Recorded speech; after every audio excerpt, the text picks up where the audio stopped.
Paz e luz, muita paz e muita luz no seu caminho. Eu fico muito satisfeito em ter a sua audiência.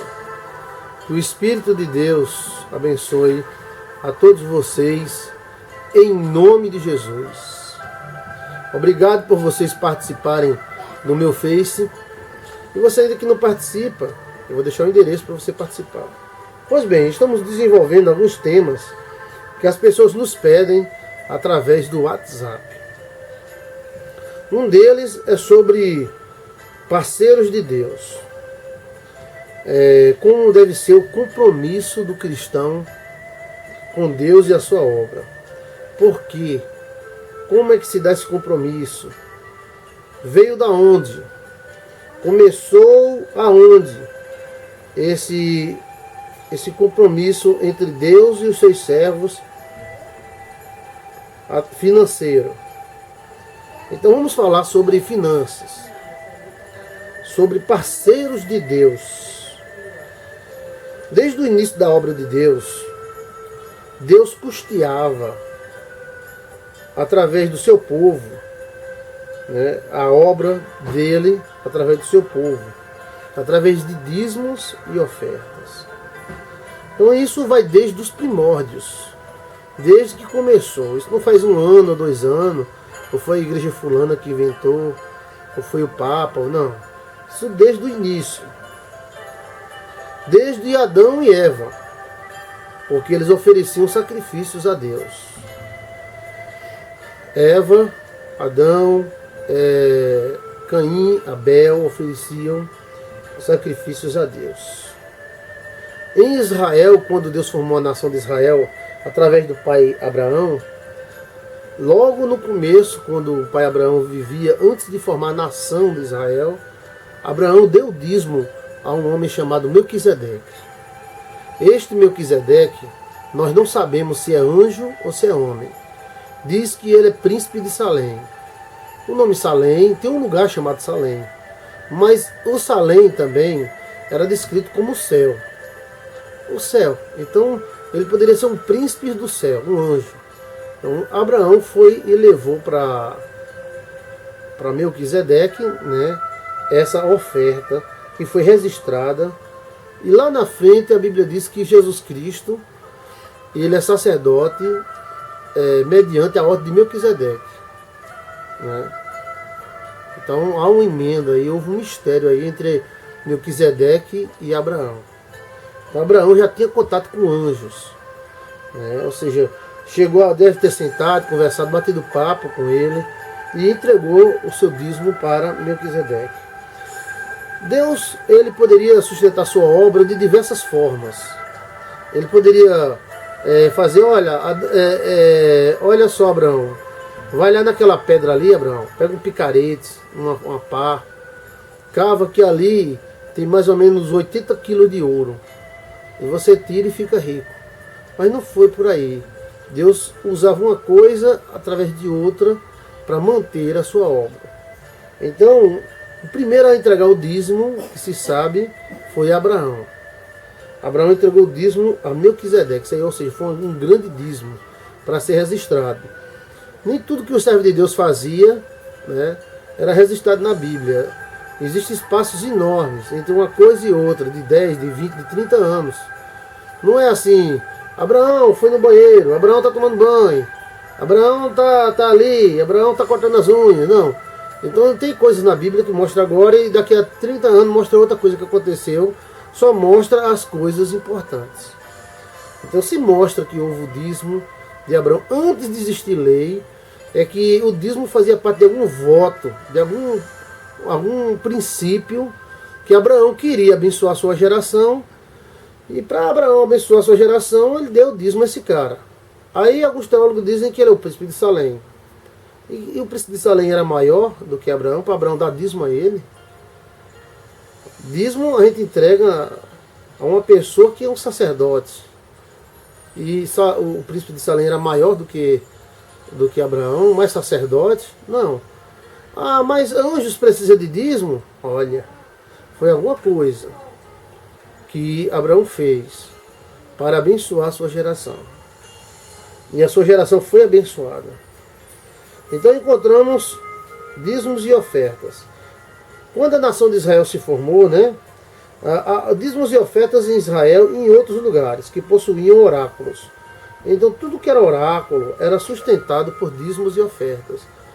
Israel tinha a sua religião, os seus sacerdotes, os seus oráculos, e outras nações também tinham os seus profetas, seus oráculos, suas religiões, e todas elas eram mantidas com dízimos e ofertas.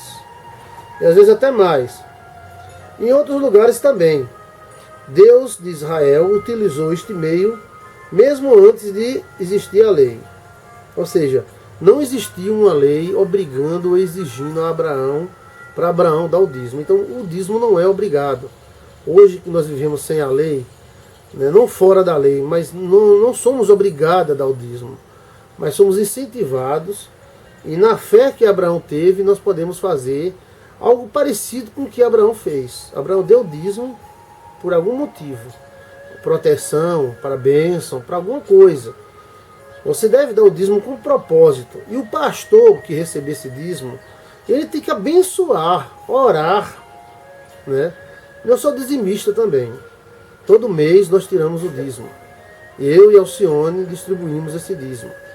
E tem um pastor que nós gostamos muito de dar o dízimo. Porque quando a gente chega e diz, ó, aqui pastor, o dízimo.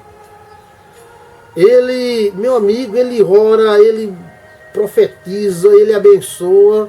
E nós voltamos para casa fortes. Fortes porque a oração dele nos faz fortes. Pastor, tem que ser assim mesmo. Aqui, pastor, dá o dízimo, obrigado. Sim, meu, vamos ali e tal. Não, peraí, não é assim não. Pastor, tá aqui meu diziminho. Não, me dê. Vai, assim, tá bom, tchau? Não, tem que orar. Tem que profetizar. Tem que clamar. Né? Então, Abraão deu o dízimo a Melquisedeque, antes de haver lei, transformando o dízimo numa espécie de pacto. Depois de Abraão, Jacó fez a mesma coisa. Jacó, ele estava fugindo do seu irmão Esaú, ele já estava abençoado pelo seu pai, ele já tinha a bênção, ele estava fugindo só com a roupa do corpo e a bênção no coração. E a bênção faz a diferença. Então Jacó já era um homem abençoado. Mas ele fez um voto a Deus, um pacto. Se eu sobreviver, se eu for bem sucedido, se o Senhor for comigo, me ajudar, em tudo que eu fizer eu te dou o dízimo. Então, Jacó fez esse pacto a Deus. Não tinha uma lei, ou um pastor, um padre. Olha, você não deu o dízimo, não. Ele mesmo, dele mesmo, ele disse, eu faço esse pacto com Deus. Seria barganha o que Jacó fez? Seria uma espécie de barganha, eu estou barganhando com Deus? Não. Aí é uma lei, é um princípio que Jacó soube utilizar. Jacó sabia que tinha uma maldição. Ele sabia que tinha uma bênção e também sabia que tinha uma maldição. Então ele queria virar só para o lado da bênção. E ele pediu a ajuda de Deus. E fez esse voto com Deus. Ah, Deus é mercenário. Não é mercenário, gente. Isso é um princípio. Ninguém é obrigado a fazer isso. Deus não obrigou. Jacó, eu só vou com você se você me der o dízimo. Não. É um princípio. O dízimo não veio para amaldiçoar. O dízimo veio para abençoar. É uma possibilidade. Jacó fez fez um pacto antes da lei. Depois das leis mosaicas, né, veio o dízimo tributo. Então, Jacó foi muito antes de Moisés. E a sua família continuou fazendo esses tributos. Esse dízimo era dado no templo, era dado para o sacerdote, era dado para os pobres. Ou seja, esse dízimo a pessoa manobrava ele para Deus. Depois que veio Moisés, o legislador de Israel, o dízimo passou a ser tributo, ou seja, imposto. Hoje o imposto de Israel é o dízimo. Você paga dízimo para o Brasil, sabia que você paga? Só que o dízimo do Brasil é 27%. Então tem uma carga tributária de 27% em tudo que você faz. No imposto da sua firma, no imposto da margarina que você come, o quilo de carne que você come tem um imposto. Então, em Israel, o dízimo passou a ser tributo. Como o Estado de Israel era junto, né, com o templo, então esse tributo ia para os levitas da casa do Senhor, que recebiam esse dízimo em várias formas. O cara tinha 10 vacas, então nasceria 10 vacas, então uma vaca era para o Senhor, ele levava a vaca para a igreja. Era a vaca aqui, aí os levitas bebiam leite, comiam carne, e também às vezes davam moeda de ouro, né, moedas de prata. O dízimo era dado de tudo. Às vezes o camarada não dava só de dinheiro, hoje a coisa é mais fácil. Ninguém vai levar uma vaca para a igreja. Ô pastor, minha vaca está dando 20 litros de leite, então 2 litros é seu. Então tome 2 litros. Aí lá no meio da igreja a gente tirando leite, não, porque o sistema mudou. Mas na época o sistema mosaico fez com que o dízimo se tornasse tributo. Depois a palavra foi endurecendo mais e a exigência foi endurecendo, porque esse tributo alimentava os levitas e também os juízes, a toda a estrutura organizacional de Israel. Né? O dízimo agia como se fosse uma reserva nacional e fortalecia o Estado de Israel quando o Estado era junto com a igreja. Depois o Estado ficou mais ou menos separado, quando vieram os reis, né? Rei Davi, rei Saul. Esses reis começaram a cobrar tributos independente do dízimo. E para sustentar suas tropas, comprar suas armas. Os levitas recebiam o dízimo, que era dado de diversas formas. O escambo, né? Acaba de, levita, o dízimo meu é a metade dessa vaca, a outra metade é do Senhor. Aí o levita diz, mas tem esse bezerrinho aqui, quer levar? Esse bezerrinho foi o dízimo de seu Joaquim aqui, esse bezerro. Aí você leva o bezerro e me dá a vaca, né? A metade da vaca. A gente não vai serrar a vaca no meio, né? Tá certo, eu levava o bezerro e deixava a vaca. Era dado também assim, mas de muitas formas também era dado, em forma de dinheiro, de terras. O cara herdava uma terra, essa terra tinha 50 quilômetros de terra, então 5 quilômetros ele dava para os levitas, né? Para os levitas, que era uma família. Assim, eu vou ser levita. Não, era uma família, como os fariseus eram uma família, né? Era uma família, os fariseus eram uma família. O conhecimento se mantinha dentro da família, e as ordens também. Esses tributos sustentavam a obra de Deus na época. Isso até chegar no Senhor Jesus. Na verdade, Caifás era o sumo sacerdote. Caifás era um riquíssimo. Caifás tinha até exército particular dele. Um sumo sacerdote, um sacerdote na época de Jesus Cristo, não era um lascado, perrapado que vivia. Não, ao contrário, eles eram riquíssimos, milionários. E eles tinham todo o tributo, dízimos e oferta do templo de Israel. E além disso, ainda mantinham o escambo, a troca, porque existia uma parte na lei de Moisés que a pessoa não poderia comprar o animal com moeda estrangeira. Então tinha que trocar pela moeda de Israel, e nessa troca os sumos sacerdotes ganhavam muito dinheiro. O cara vinha com, vamos dizer, vinha com 10 moedas de ouro, aí ia trocar por 5 ou 6 moedas de ouro de Israel. Então o cara que trocava já ganhava de cara, além do animal ser muito caro. Uma vaca, em qualquer lugar do mundo, vamos dizer que fosse uma moeda, lá em Israel era 3. Então eles ganhavam de todas as formas. Nisso aí mantinha o Estado religioso em pé, né? Ou seja, os levitas e sumos sacerdotes eram fortíssimos, a tal ponto de César ainda temê-los. Mesmo César dominando Israel, César ainda temia os sumos sacerdotes, que eram ricos, poderosíssimos, né? E isso deu uma certa sustentação a Israel. Quando Jesus veio a este mundo, ele também manteve essa maneira de arrecadação. Ele tinha uma sacolinha, Jesus tinha uma sacolinha, e as pessoas davam uma oferta para ele, e ali daquela sacolinha ele tirava comida, bebida. Você nunca parou para pensar nisso, não? E sabe quem era o tesoureiro? O tesoureiro era nada menos, nada mais do que Judas Iscariotes. Judas era o tesoureiro de Jesus. Quando Jesus dizia, rapaz, está com fome, vai comprar pão ali. Então ele ia lá na sacolinha, tirava o dinheiro e comprava pão. E Judas ainda tirava um pouquinho de dinheiro e botava no bolso. O cara era ladrão, viu? Tirava um dinheirinho lá e botava no bolso, né? Mas Jesus recebia oferta sim. Como estamos falando sobre dízimos e oferta, lá no final a gente vai falar sobre exageros, né? E desvios, né? de conduta. Mas no frigir dos ovos, Deus utiliza essa forma desde que o mundo é mundo. Porque Jesus Cristo não precisava. Jesus Cristo podia fazer uma oração e achava uma pedra de ouro. Essa pedra de ouro aqui, pronto, vai sustentar a gente. Mas existe um princípio. Que aquelas pessoas que ofertavam para Jesus, elas estavam participando da obra de Jesus. A pessoa que oferta no nosso ministério, por exemplo, ela participa do nosso ministério. Tudo que eu faço vai uma parte do prêmio, do galardão para ela. Isso tem uma ligação espiritual. E o dinheiro em si, ele é energia.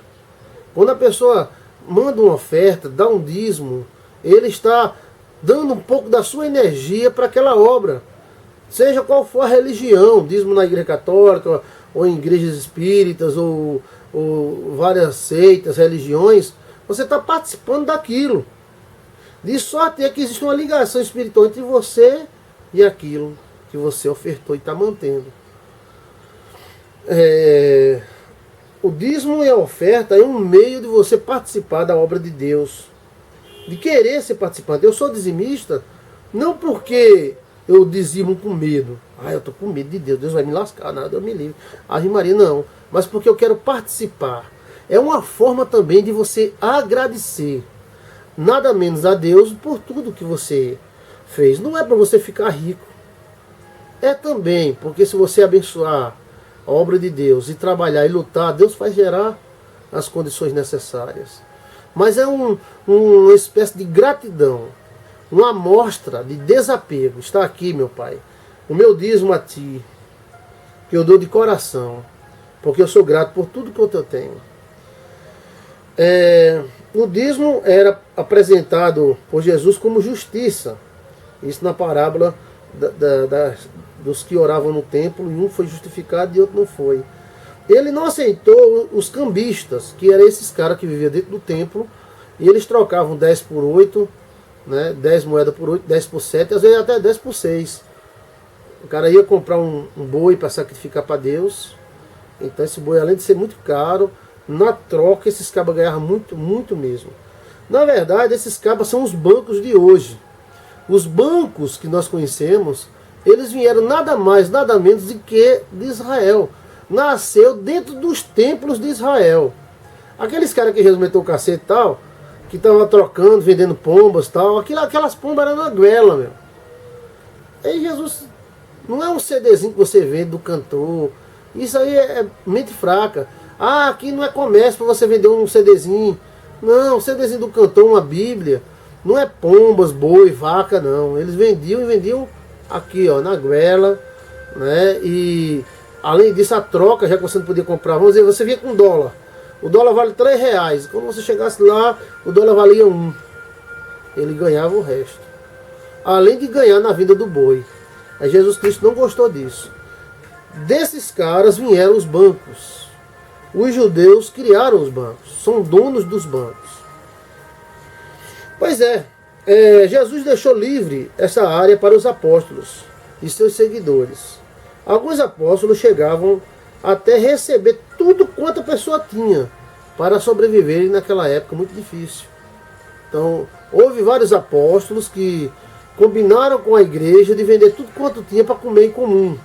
Alguns acham que isso foi um erro dos apóstolos, outros acham que não. Uns acham que era necessário para eles sobreviverem.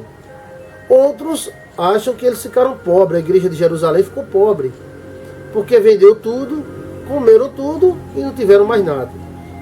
Mas isso, os apóstolos faziam isso.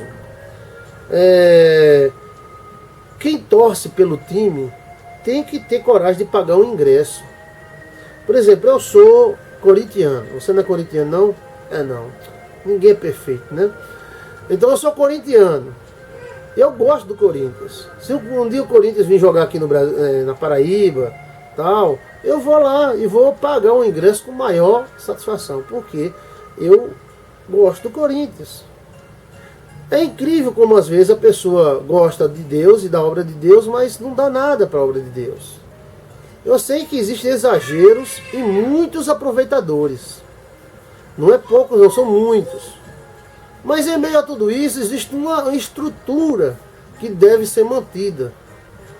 Aí uma igreja católica, evangélica, é muito importante para uma sociedade.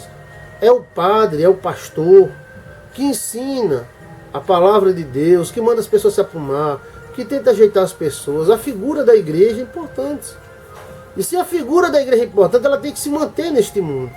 E como é que a igreja vai se manter? Através dos seus membros, que devem ter o prazer de participarem dessa igreja de coração. O dízimo e a oferta não são obrigatórias. O dízimo ele está para te abençoar. Se você for dar o dízimo, faça com propósito.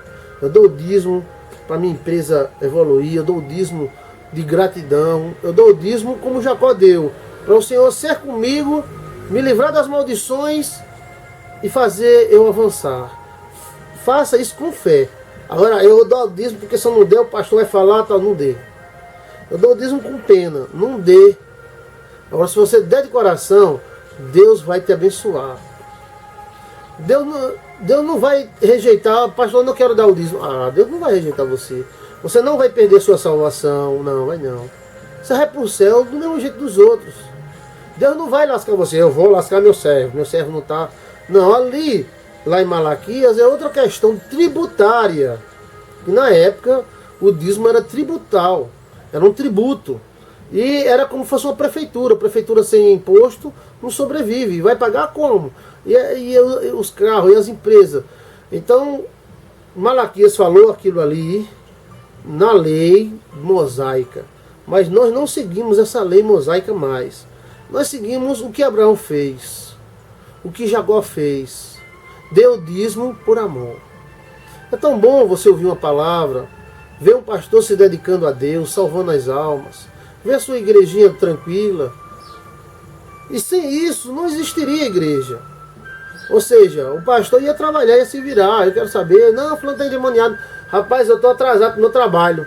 Diga a ela que fica, depois quando eu voltar, se eu voltar muito cansado, eu vou lá orar. Então, dar o dízimo e a oferta é participar da obra de Deus, seja em qual for a igreja ou a quem for. Quando você faz isso com amor, você receberá bênção sem fim. Não ficará devendo você. Deus não ficará devendo.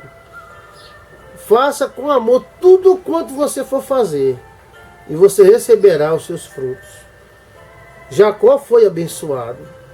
Por que Jacó foi abençoado?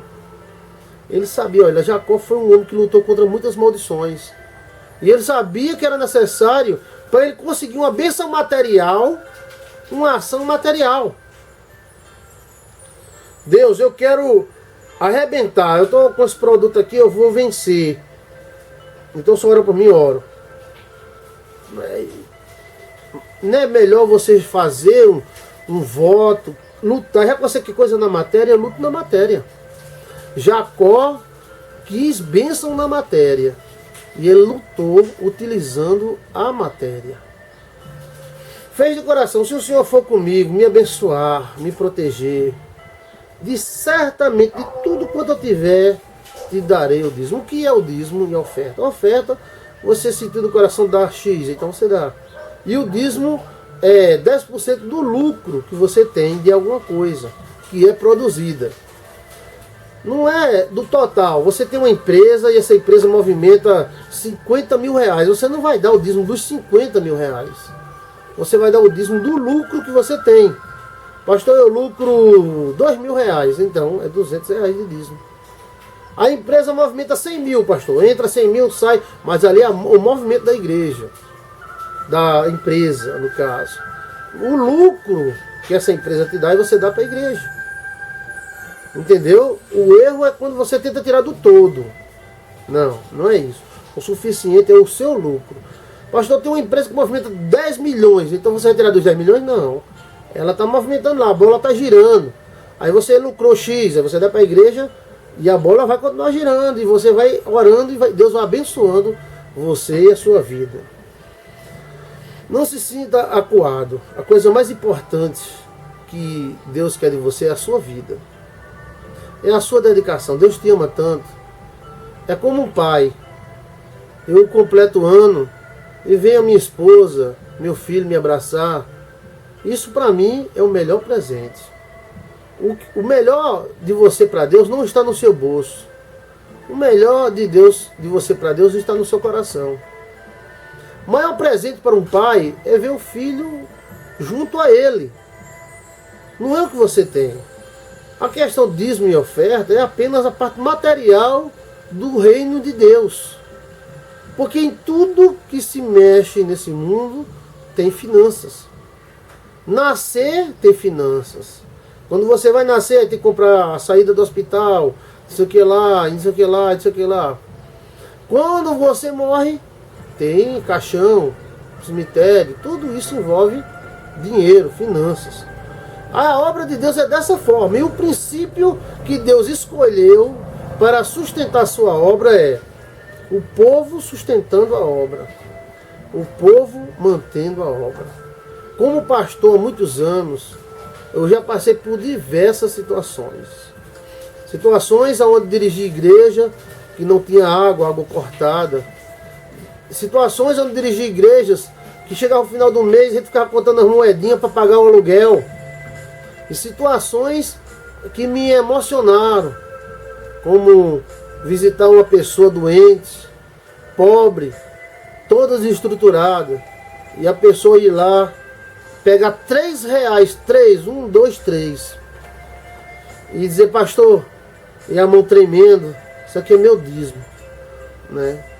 De R$30 que ela tinha recebido, ela guardou R$3 e esperou até eu ir orar por ela. Esses R$3 marcaram, né? Marcaram. E o nome dessa pessoa está na minha mente, no meu coração. Hoje eu passo por ela e me lembro. O outro caso foi quando, como pastor itinerante, viajando pelos sertões, às vezes tem igreja que a gente vai, prega, sai, e o pastor não dá nem um copo d'água. Pastor, um copo d'água, toma. Antigamente era pior. E eu me lembro que eu fui para uma igreja só com o dinheiro da passagem, ida e volta. Mas eu tinha feito o compromisso e eu fui. E cheguei lá e preguei, Deus foi conosco, se manifestou entre nós e foi uma maravilha. E quando terminou eu estava exausto, com uma fome tão grande. Aí, em frente à igreja lá tinha um pastel. Aí eu olhei para o pastel e disse, eita, meu Deus, a boca encheu d'água. Aí o pastor chegou e disse, pastor Jailson, muito obrigado, tchau, Deus abençoe. O ponto do ônibus é ali, viu? Eu digo, tá certo. Aí o pastor pegou o carro e foi embora. Aí ficou o irmão fechando a igreja e eu conversando com a irmã, e chegou uma irmãzinha cega de um olho. A irmã é ceguinha de um olho. Aí chegou magrinha com os dedos de mago. Pastor Jailson, eu digo, diga, irmão. Meu dízimo. Aí me entregou R$50. Na época o salário mínimo era 500, né? Aí ela me entregou R$50. Meu dízimo, me abençoe. Aí eu abençoei ela.